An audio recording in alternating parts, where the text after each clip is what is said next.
আজকে হচ্ছে সেই দিন, ওহুদের দিন, বদরের প্রতিশোধের দিন। আমাদের মৃতরা তোমাদের জবাব। উহুদের যুদ্ধে পর আবু সুফিয়ানের আত্মবিশ্বাস তুঙ্গে। সে সিদ্ধান্ত নিল এবার মুসলমানদের চিরতরে শেষ করে দেবে। পুরো আরব থেকে সে সংগ্রহ করল 10,000 সৈন্যের এক বিশাল বাহিনী। 10,000! কল্পনা করতে পারছেন? সেই সময় মদিনার মোট জনসংখ্যা পুরুষ, নারী, শিশু ও বৃদ্ধ মিলিয়েও 10,000 ছিল না। অর্থাৎ মদিনার প্রতিটি মানুষের বিপরীতে একজন করে সশস্ত্র সৈন্য আসছিল মদিনা ধ্বংস করতে। কিন্তু নবী মুহাম্মদ সাল্লাল্লাহু আলাইহি ওয়াসাল্লাম এবং তার সাহাবীরা কিভাবে এই অসম যুদ্ধ সামলেছিলেন।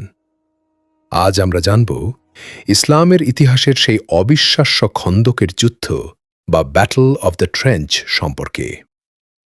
শত্রুর এই বিশাল প্রস্তুতির কথা জানতে পেরে রাসূলুল্লাহ সাল্লাল্লাহু আলাইহি ওয়াসাল্লাম জরুরি বৈঠক ডাকলেন।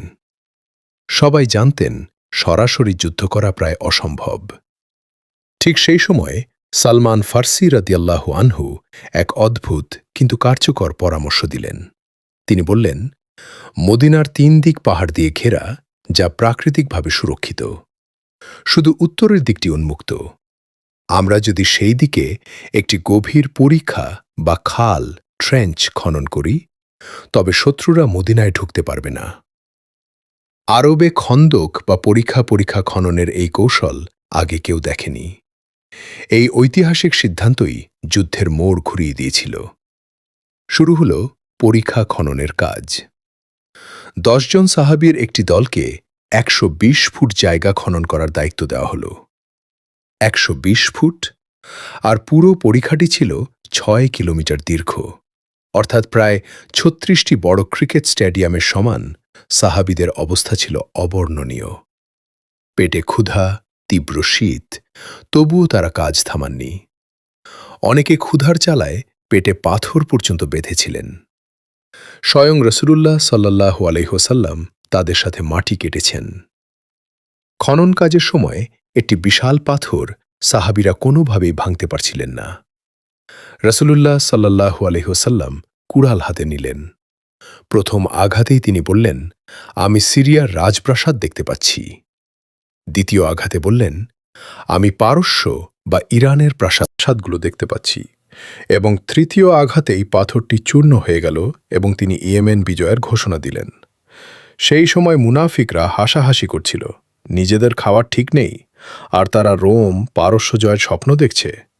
কিন্তু আজ ইতিহাস সাক্ষী, রাসূলুল্লাহ সাল্লাল্লাহু আলাইহি ওয়াসাল্লামের প্রতিটি ভবিষ্যৎবাণী অক্ষরে অক্ষরে সত্য হয়েছে। মক্কার বাহিনী যখন মদিনার দোরগোড়ায় পৌঁছাল, তারা অবাক হয়ে গেল। আরবের ইতিহাসে এমন কৌশল তারা আগে কখনো দেখেনি। বিশাল পরিখা পার হওয়া তাদের পক্ষে অসম্ভব ছিল। কিন্তু আবু সুফিয়ান দমে যাওয়ার পাত্র ছিল না। সে মদিনার ভেতরে বসবাসকারী বনু কুরাইজা গোত্রের ইহুদিদের সাথে গোপন চুক্তি করল। চুক্তি অনুযায়ী ইহুদিরা মদিনার ভেতর থেকে মুসলমানদের আক্রমণ করবে। মুসলমানরা এখন 2 দিক থেকে বিপদে পড়ল। সামনে 10,000 সৈন্য আর পেছনে বিশ্বাসঘাতক ইহুদিরা। পরিস্থিতি এতটাই ভয়াবহ ছিল যে সাহাবীদের জন্য নামাজ পড়ার সময় পাওয়াও কঠিন হয়ে পড়েছিল। ঠিক যখন সব আশা শেষ হতে বসেছে, তখন দৃশ্যপটে এলেন নুয়াইম ইবনে মাসউদ। তিনি গোপনে ইসলাম গ্রহণ করেছিলেন, কিন্তু কেউ তা জানত না। রাসূলুল্লাহ সাল্লাল্লাহু আলাইহি ওয়াসাল্লাম তাকে বললেন, তুমি যেভাবে পারো এই জোট ভেঙে দাও। নুয়াইম একা হাতে এক মানসিক যুদ্ধের খেলা খেললেন। তিনি ইহুদিদের কাছে গিয়ে বললেন, মক্কার লোকেরা তোমাদের ছেড়ে চলে যাবে, তাই তাদের কাছ থেকে গ্যারান্টি হিসেবে কিছু লোক জামিন নাও। আবার মক্কার কুরাইশদের গিয়ে বললেন, ইহুদিরা মুসলমানদের সাথে হাত মিলিয়েছে। এই সন্দেহের বীজ মক্কার বাহিনী আর ইহুদিদের মধ্যকার জোট ভেঙে চুরমার করে দিল। 1 মাস অবরোধ চলার পর মক্কার সৈন্যদের মনোবল ভেঙে পড়ল।